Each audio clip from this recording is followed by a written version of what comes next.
Hello, welcome back to Britannia Pets with me, Tanya, Amber the Standard Poodle, Luna and Tori the Chihuahuas. Yes, we're here for another video. I believe this is our fourth one.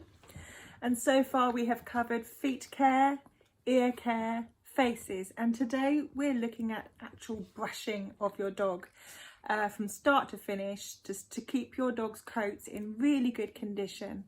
And this is a regular routine that every dog owner, that as a dog that has any kind of coat, should be employing on a regular basis anyway.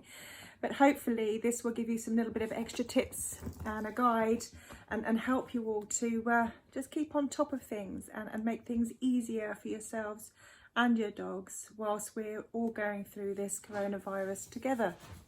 And it's a global group effort, and my dogs are busy destroying my sofa. So you'll have to bear with me today. Filming this is a bit tricky to try to get camera angles when it's just me, Omatod, doing this for you guys. So if things are a little bit difficult to see, bear with me. I'm going to try to do things in a way that's easier to see. But how successful I am remains to be seen. But I'll be using Amber today. Obviously, she has way more coat than the Chihuahuas do, because that would be a very, very quick video. So yes, let's crack on. I'll get Amber out in a minute. The tools that you're going to need: your brush, surprise, surprise, and your comb, again, surprise, surprise. I will also have my firm brush, because I know Amber's got some knots in her legs that I deliberately have left in there for this video. I've also got some scissors with me. Whether or not I will use them, I don't know yet. I may do one just to show you how to safely cut out knots should the knotted areas of your dogs be too much for you to be able to brush out. But I'm avoiding any scissoring as much as possible. This is only in dire emergencies. But the scissors I've got are, well, these are curved scissors. I've been using them all week on the feet, on the eyes, just a sharp little pair of scissors really. And I also have blenders, and blenders look like that.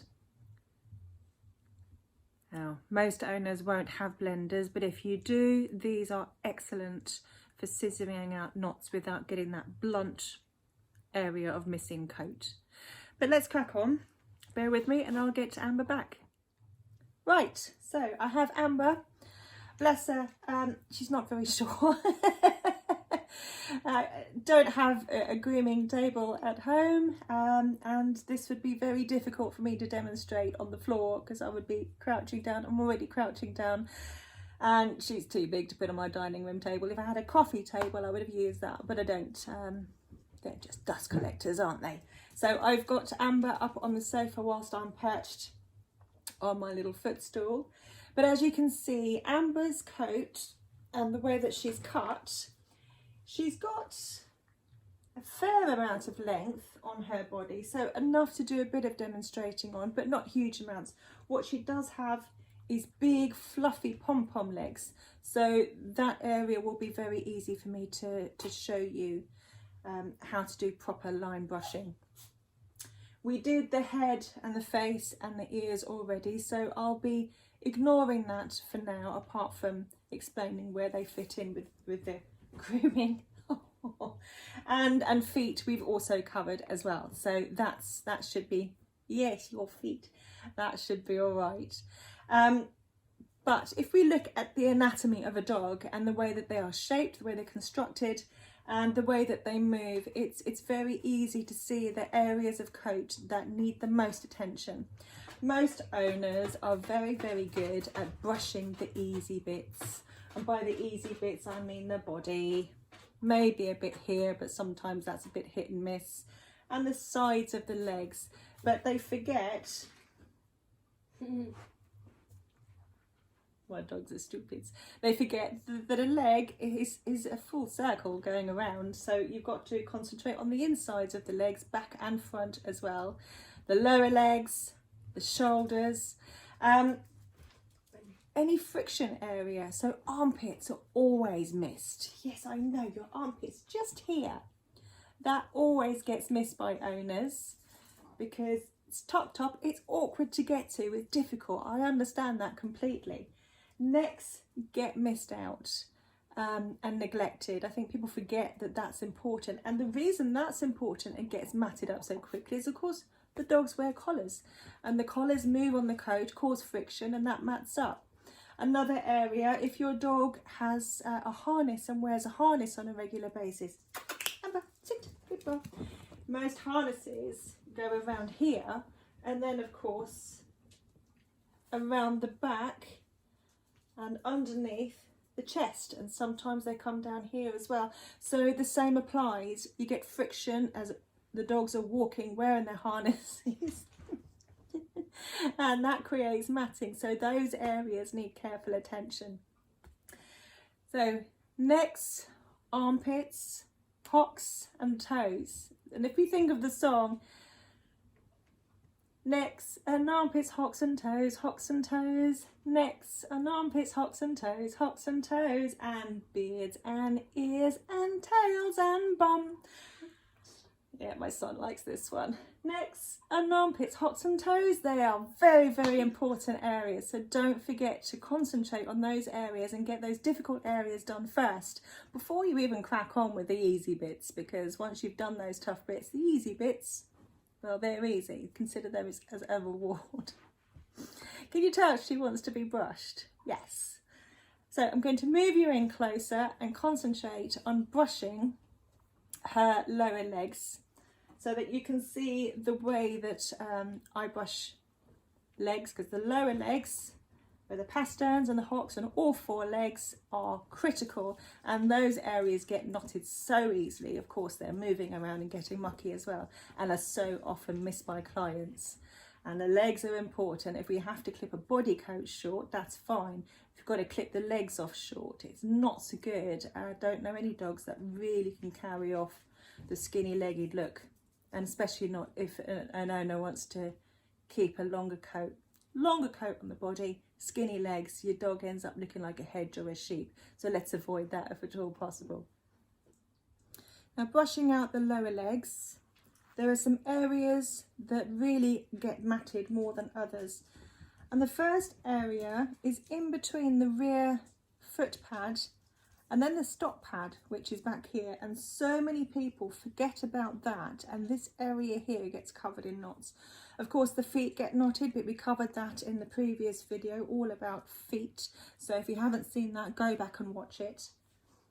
And then we've got the lower legs here. And on Amber, I can happily demonstrate to you because she's got big poofy pom-poms and lots of coat. And that really needs a good sort out today. If you do have a conditioning spray, thanks Amber, then by all means, now's the time to use it and spray it onto any knots that we come across. But how we're going to start is by brushing the coat up. Okay, and this isn't brushing in the strictest sense. What I'm doing more than anything is, and that's my phone. I'll start again. That was my mum phoning. The joys of trying to do things at home with everybody else at home. So yes, we're moving the coat up, and I will explain to you why we're doing that. But don't forget the whole leg. Inside, underneath, outside, front. Okay. Now that's got us started, but it's not done. We're going to be doing line brushing. Now we start, hold the foot and hold the hair up. Okay, now just as we did with the top of the head yesterday on the faces, we're going to line brush. So we're going to brush the coat, pulling the hair away from where we're holding. And don't forget to do that all the way around. Take your comb and do the same, just to check that there are no knots there. And then you know that bit's clear. Move your hand up a bit more and repeat. So brushing all the way around, pulling the coat away from what you're holding.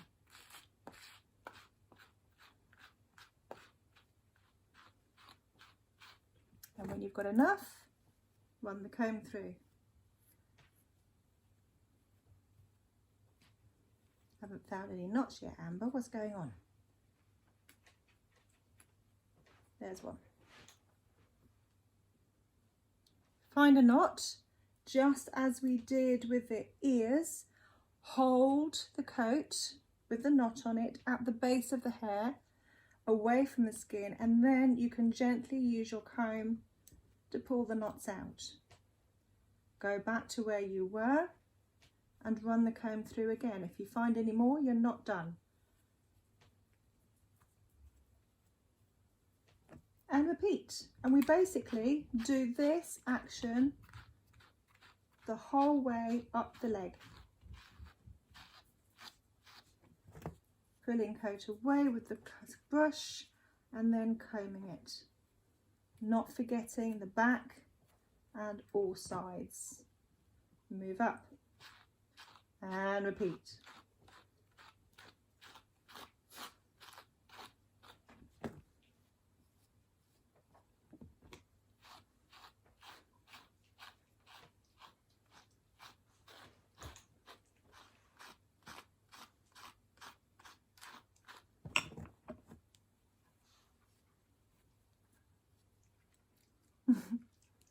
Yeah, it helps if your dog doesn't go all floppy.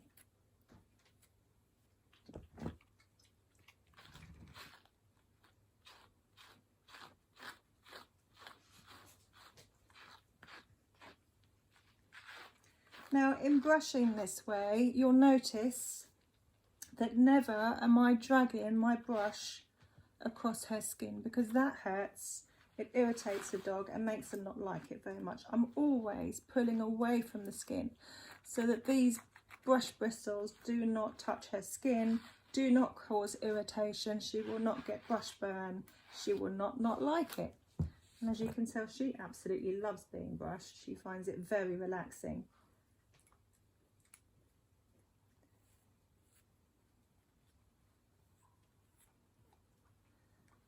Right, so if we imagine that her leg has long coat like this and it's massive all the way up her leg, I would have carried on all the way up. And then repeat that process for all 4 legs. Back legs are a little bit more tricky because of their shape. Stand up, Amber. Stand up. Good girl. Up. No, not your front feet. You've done that. Up. Good girl. Back legs. Thank you. So back legs you will need to do differently to the front legs, and I find it easier when the dog is standing. And initially I'm just going to brush it all down. Yeah. Most dogs struggle more with knotting on their back legs than their front, and it makes perfect sense. When they're sitting down, in here gets bent and there's friction in here, so they often get matted here at the hocks and around the base here. So this lower leg area is usually a real hot spot for getting matted, and it's also tricky to get the mat cell. Okay, so just as we did with the front feet, we're going to brush up. Now I'm pretty sure I'm going to find a knot in here that I can demonstrate how to demat safely. Yeah, just as before, I'm brushing up just to move the coat in the direction I want it to be. Pick the foot up and pull back the hair. Now, we've already done the feet previously, remember. So now, let her rest her leg, because no dog wants to be balancing on 3 legs for any length of time. And just as we did with the front, we start brushing and we're pulling the hair away from where you're holding. And again, go through with the comb. So the technique is exactly the same, it's just a bit more awkward, that's all. But we can cope with awkward.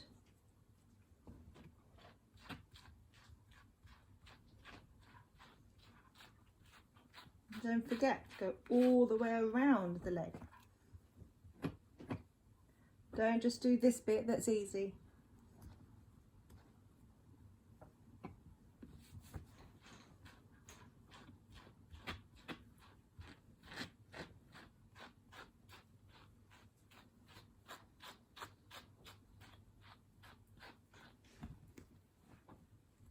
girl.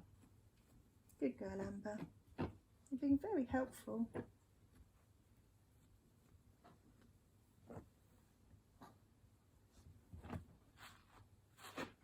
And I can feel we're coming to an area here. And all of this, there's mats in here, which is exactly where I said is the usual tricky area. If I had my conditioning spray, I would be spraying it into that area. Are we going to be awkward? Can we stand up, please? Stand up, please, Amber. Thank you. I know. It's boring. But if you remember how we did the ears, stand. Good girl. You've got 4 legs, you can use them. Take your tough slicker brush if you have one. If not, that will do, but it will take you longer. And tap. Tap and pull away. And that really quickly and easily will take care of those mats and knots that have accumulated there. All right, you can sit. I don't know how well you're going to be able to see, but bless her, she didn't ask to be a superstar, did you?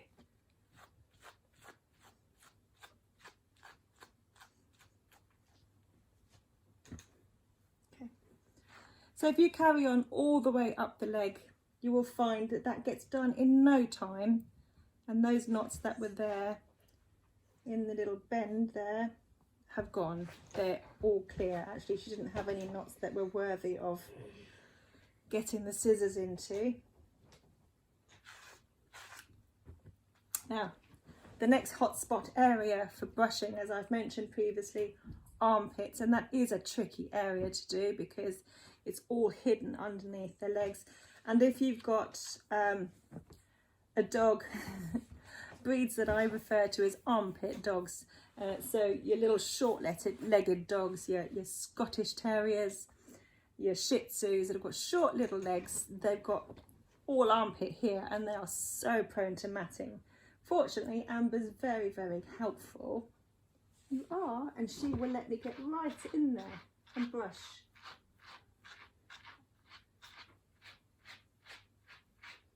Good girl. But don't forget to get right in those armpits, and if necessary, she hasn't got enough coat to worry about, but if there's more coat, then get in there with your comb. If it helps and your dog is happier laying on its back with its arms up, do it then. Work with your dog, allow them to work with you. So that's the legs taken care of.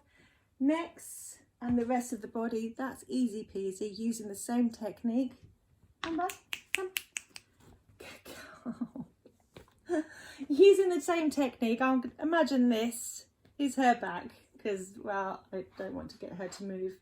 Using the same technique all the way, move the coat to wherever you want it to be, hold your hand and line brush.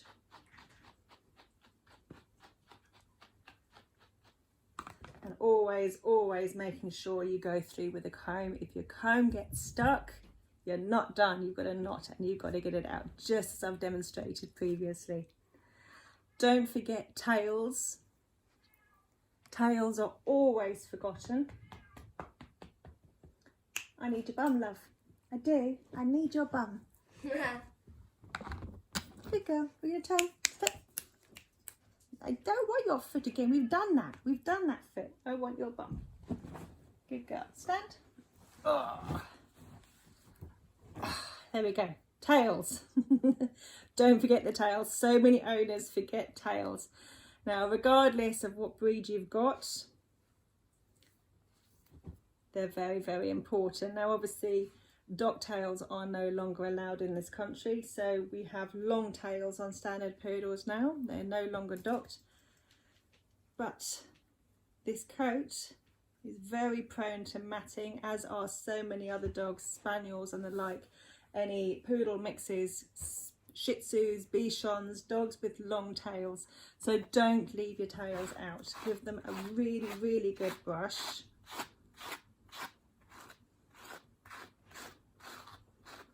and brush in the direction of the coat growth. You'll notice on a tail there is what we call a supracaudal gland, and it's about 1/3 of the way down on every dog. And you may notice on your dog that the hair is different in that area, and it's also slightly greasier as the gland produces a sebum. Don't worry about it, but don't brush too hard on that area or you'll make it even more greasy. And don't forget when you're brushing the tail to do that underneath as well. It's very easy to just brush the top and forget the underneath, especially closer to the bottom. Now there's one last area that most owners forget.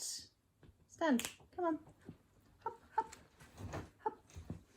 And this is specifically for, move this up, breeds such as Shih Tzus and Bichons who carry their tails high and over their back. So you'll know the ones that I mean, that have a plumed tail that sits really high and they curl it beautifully over the back. This area here at the base of their tail and their rump often gets forgotten when it comes to brushing, and it stands to reason that that's going to mat really easily because the tails are sitting on top, flowing over the back, and then they're wagging and they're creating a lovely little friction area. So don't forget to brush.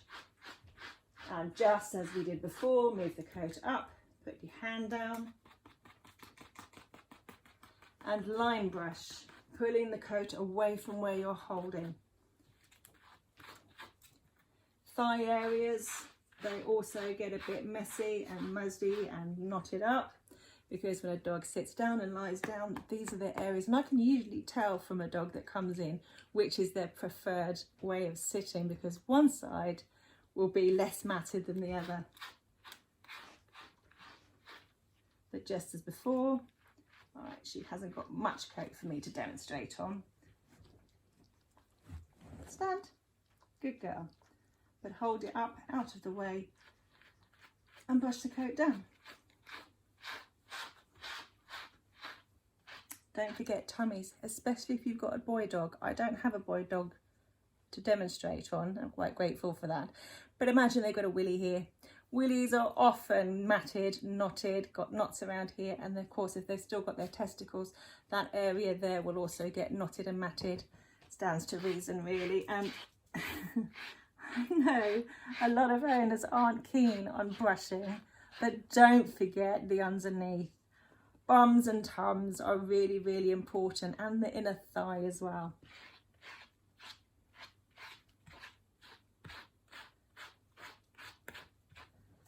Yeah, Amber will let me brush her all day. She does love being brushed, but it's simply because she's always been brushed in a way that doesn't hurt, doesn't tug and doesn't pull. So she's more than happy and she finds it quite relaxing. She certainly prefers that to having her ears cleaned. Don't you? Yes. Anyway, yeah, so that's it. That's brushing. I think we've covered all of the tricky areas and how to deal with them. I did say that I would show you how to use the scissors safely. If you do have a knotted area in your dog's coat that is too tight, too much for your dog to safely, carefully and humanely be brushed out, you may need to scissor that knot out. Now obviously if we're brushing regularly, as I've showed you, that wouldn't happen because it is simply lack of brushing and lack of maintenance that makes those knots so tight and so difficult to deal with. Prevention is better than cure, as they say, and there's no truer saying than when it comes to dogs' coats. But if you did have, for example, and I will bring this down, and oh, thanks, Perry, you wanted to be the star. You don't have hair. You are not going to be very useful for a brushing demonstration, are you? Come on. Ah, that's my Sphinx. Yes, so if we did have a knot, say, right here, okay, and it was too big, use your comb, just as I've shown you every time. Put your comb underneath the mat, slightly pull it away by twisting the comb, but not with applying force. Slide it underneath again. And from there, this is where blending or thinning scissors are better. As you can tell, they've got teeth in them, so they don't blunt cut. And you can get in there. I'm not going to do it on her poms because I don't want to lose her coat, but you could do little cuts in, and then that becomes easier to tease away. If you don't have blenders or thinners, then it may be a question of putting the comb underneath. And again, I will always advise to put a comb underneath, because then you cannot cut your dog's skin. And cutting through the mats in an upward position and breaking them down. And that will avoid having a big chunk missing. And then you will be able to go back to it with less coat, less volume, and brush it out, comb it out in whatever method you need to do.